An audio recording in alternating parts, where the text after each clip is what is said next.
When things don't go the way you expected, especially in midlife, you might feel like you're behind or that you've been left behind, like everyone else somehow figured it out and you didn't. I know I felt that way more than once.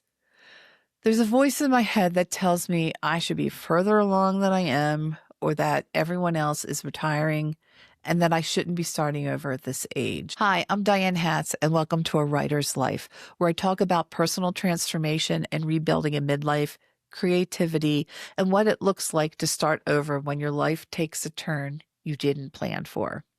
Most of the time, when someone feels behind, it's not because they were lazy or careless or made bad choices. It's because something happened, like a loss, a breakdown, or a long stretch of surviving day to day that took more out of them than they realized it would. If your life blows up for any reason and it takes you months or years to get back on track, you have not fallen behind. You've been interrupted, perhaps. So maybe you need to pause for a while and reassess and see where you want to go. No matter what has happened, you aren't worse than anything else because there's no such thing as falling behind. You are where you are meant to be. No matter what happens, there are lessons and learning in what you're going through.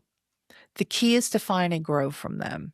We usually don't talk about big losses as an opportunity or where we were meant to be because we're brought up to believe that when something's not working out, that something's wrong in some way, like we're a failure if we're not always at the top of the class.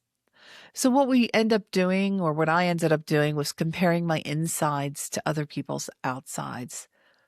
I'll take myself as an example. I had a very successful career in the nonprofit world for 25 years. I was working on food and food sustainability. It all fell apart starting about 10 years ago, I'd say. And it ripped me apart, destroyed my ego, my sense of purpose, my sense of belonging. It really threw me face first in the dirt. I mean, talk about the wind being taken out of your sails. I spent years humiliated and feeling like a victim, angry at the world for all the ruthless and unprofessional things that were done to me, and I compared myself to everyone around me. I'd go on LinkedIn and just cry for hours because people who had just been starting out when I was running things, they were now heading up organizations and they were having huge career success. And I didn't know how I was ever going to earn money again. Well, I still don't know exactly how I'm going to do that. I would drive around Santa Fe and see beautiful houses that I didn't know how I could ever afford. I mean, I've never owned a house and I judged myself for it. I don't even know if I ever wanted or if I ever want a house anyway, because of all the maintenance and all I ever care about are things breaking and things going wrong. But I was comparing myself to other people. I'm still going through my personal transformation and I'm still building a life that I've always wanted. And I still have days where I might not feel good enough or that I should have met a certain milestone by now. But something else has also started to happen. When you lose everything, you really do have nothing left to lose.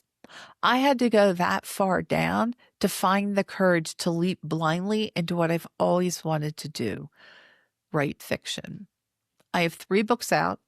They're up there.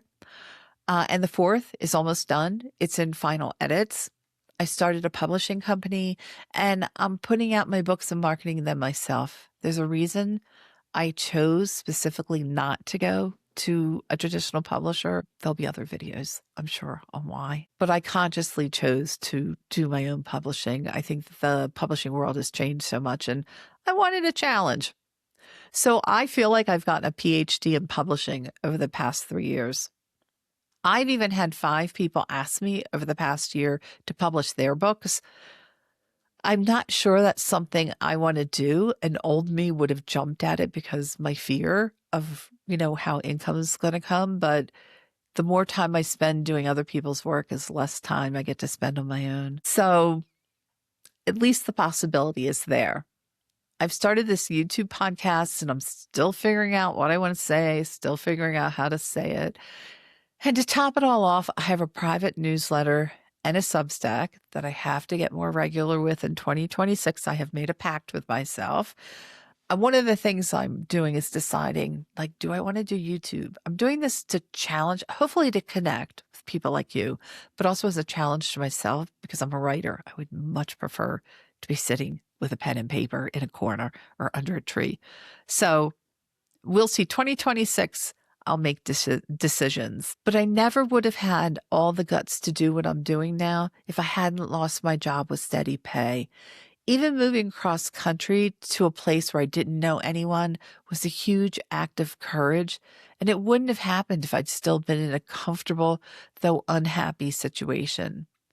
Being in New Mexico has given me time to heal, time to figure out what I really want to do with my life, and space to explore what brings me joy. And even if I've only learned one thing, it's that what I was doing before did not make me happy. I know there are people that look at me and they think I've got my act together and that I know what I'm doing, but I don't. I'm just learning to follow my gut and what makes me happy. I'm leaning into my passion and pursuing it. And I'm also fine tuning and adapting as I go. But trust me, I still have moments of panic, which is normal. Change isn't easy for any of us. So if you're rebuilding your life after a loss or a big change, wherever you are is wherever you are. You're not behind, you haven't done anything wrong, and you are doing the best you can.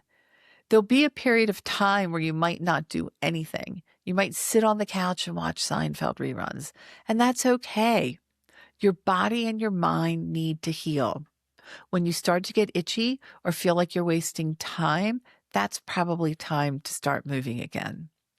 So make a plan. Find a therapist or a trusted friend to talk to. Go out and explore your area. Just start to move. And from there, you can start to plan and even possibly take action, but honor your body and how you feel. Rebuilding your life can take years. It's different for all of us, and you can't rush it. Trust me, I tried. And I keep catching myself when I push too hard, which I still have a tendency to do. Please remember, you are not a failure. You have not fallen behind. You are not supposed to be at a certain point at a certain time in your life. You know how they say the joy is in the journey? I never understood that saying because I've spent most of my life striving to get somewhere. When I had everything torn away and crumble around me, and I got the courage to get up and start walking again, I started to realize that the joy really is in pursuing our passions and in the self discovery that comes along with it. So, no matter where you are in life, you are not behind. You are where you are meant to be. May you go out and find your joy. Thank you.